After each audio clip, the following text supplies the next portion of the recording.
Chairperson জনাব Mohammad Shawkat Kamal CIP. আসসালামু আলাইকুম প্রিয় ভাইয়েরা, প্রিয় এলাকাবাসী, আমি সত্যি আনন্দিত, গর্বিত আমাকে আজকের এই নির্বাচনী সভার সভাপতির দায়িত্ব দেওয়ার জন্য যারা আমাকে আজকের এই অনুষ্ঠানের সভাপতি করেছে তাদেরকে আমি আন্তরিক ধন্যবাদ জানাই।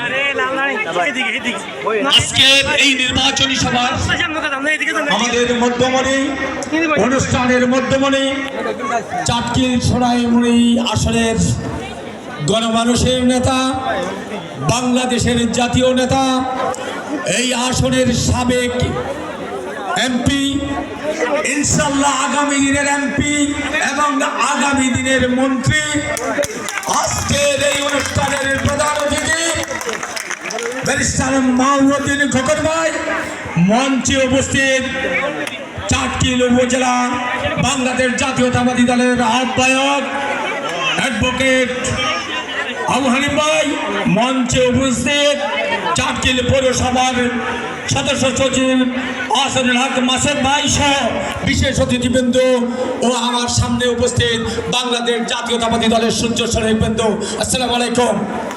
প্রিয় ভাইরা আমার, আমি বক্তব্য দেব না আজকে। আমি আপনাদের কাছে থেকে একটা ওয়াদা নিতে চাই, একটা কথা বলতে চাই।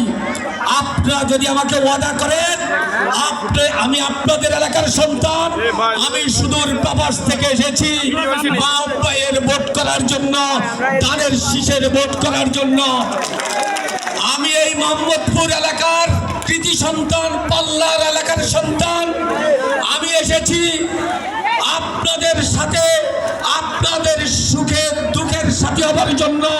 তাই আপনাদের কাছে আমার অনুরোধ, আপনারা যদি আমাদেরকে ওয়াদা করেন আগামী 12 তারিখে বিপুল ভোটের মাধ্যমে আমাদের ধানের শীষকে ব্যারিস্টার খোকন ভাইকে নির্বাচিত করে আনবেন, তাহলে মাত্র আপনাদের পক্ষ থেকে আমি খোকন ভাইয়ের কাছে সবিনয়ে আপনাদের পক্ষ থেকে আমাদের কিছু দুঃখ কষ্টের কথা আমরা জানাবো। প্রিয় ভাইরা আমার, আপনারা ভোট দিবেন তো ধানের শীষে? আমাদের বোনেদের কাছে অনুরোধ, আপনারা হাত তুলেন, ভোট দিবেন তো? আপনারা যদি আমাদেরকে বলেছেন আপনারা ভোট দেবেন, আমি আমাদের প্রিয় ভাই, আমার প্রিয় নেতা ব্যারিস্টার মাহমুদউদ্দিন খোকন ভাইয়ের দৃষ্টি আকর্ষণ করে বলছি, প্রিয় ভাই আমার, প্রিয় নেতা আমার, আমি এই এলাকার সন্তান, এই এলাকা থেকে আমি বড় হয়েছি। আপনার নির্বাচনের জন্য আমি বিদেশ থেকে এসেছি।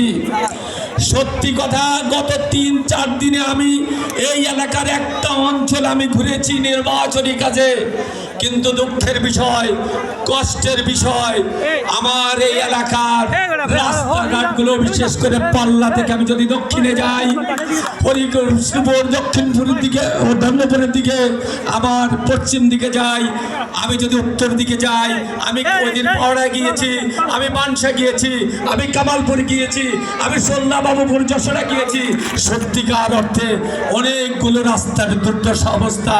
আমি আশা করব আপনি যদি নির্বাচিত হন, আপনি এদিকে সুনজর রাখবেন। প্রিয় ভাই আমার, আমাদের সনাতনী ভাইদের সাথে, হিন্দু সনাতনী ভাইদের সাথে আমরা যুগ যুগ ধরে একত্রিত বসবাস করে আসছি। তাদের অনেকেই আজকের মহিলারা, পুরুষরা আপনার সামনে উপবিষ্ট রয়েছে। আমি আশা করব আমি আপনার দৃষ্টি আকর্ষণ করব, আমাদের এই সনাতনী ভাই বোনেরা যেন নিরাপদে নিশ্চিন্তে জীবনযাপন করতে পারে। আপনি সেই দিকে দৃষ্টি রাখবেন।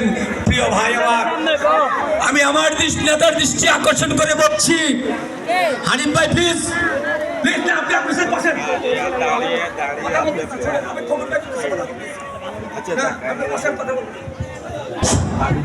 প্রিয় খোকন ভাই আমার, আপনি একজন শিক্ষিত ব্যক্তি, আপনি সুপ্রিম কোর্টের 7 বারের সাধারণ সম্পাদক, আপনি সুপ্রিম কোর্ট অ্যাসোসিয়েশনের সম্মানিত সভাপতি, আপনি এই এলাকার জনগণের, এই শিক্ষিত সমাজের অভিভাবক, প্রিয় ভাই আমার, প্রিয় নেতা আমার। আপনি জানেন চাটকিল কলেজের পরে সেই দীর্ঘ দূর পর্যন্ত আমাদের কোনো কলেজ নেই। এইখানে পাল্লা, ধন্যপুর, যশোরা, নোয়াপাড়া, মাঞ্জাখালী, সোল্লা, কুলসুরি, আমাদের এই এলাকায় প্রচুর ছাত্রছাত্রীদের অবস্থান। আপনার পক্ষে যদি সম্ভব হয়, আপনি যদি ক্যাবিনেটে যান, আপনি যদি মন্ত্রী হন, আপনি এই এলাকার ছাত্র সমাজকে, এই এলাকার মানুষকে শিক্ষিত করার লক্ষ্যে আপনার সুনজর থাকবে বলে আমি আশা করি। আমরা আপনার কাছে অন্য কিছু চাই না, আমরা অর্থ চাই না, বৃত্ত চাই না, আমরা একটা শিক্ষিত সমাজ চাই, একটা সুন্দর সমাজ চাই। এই শিক্ষিত সমাজ, এই সুন্দর সমাজ গড়ার লক্ষ্যে আপনার সহযোগিতা আমাদের কাম্য। প্রিয় ভাই আমার, আমি আর আমার বক্তব্য দীর্ঘায়িত করব না। আপনাদের মূল্যবান, আমাদের প্রধান অতিথির মূল্যবান বক্তব্য আপনারা শুনবেন। আমি আন্তরিকভাবে দুঃখিত আমাদের মহিলা অতিথিদের কাছে। আমি আপনাদের কাছে বিনীত অনুরোধ করছি, 12 তারিখ সকাল 6টার মধ্যে, 6:30টার মধ্যে আপনারা কেন্দ্রে চলে যাবেন। আপনাদেরকে আনা নেওয়ার জন্য আমাদের স্বেচ্ছাসেবক ভাইয়েরা আপনাদের সাথে যোগাযোগ করবে। ইনশাল্লাহ আপনারা সবাই রেডি থাকবেন। 12 তারিখের পরে আমরা সবাই মিলে বিজয় মিছিল করব। 12 তারিখ আমরা দাঁড়িয়ে শেষে ভোট দিয়ে ব্যারিস্টার মাহমুদুল খোকনকে বিজয় করে ঘরে ফিরে যাবেন ইনশাল্লাহ। আল্লাহ হাফেজ, বাংলাদেশ জিন্দাবাদ। আসসালামু আলাইকুম। ধন্যবাদ জনাব শওকত কামালের মূল্যবান বক্তব্য দেওয়ার জন্য।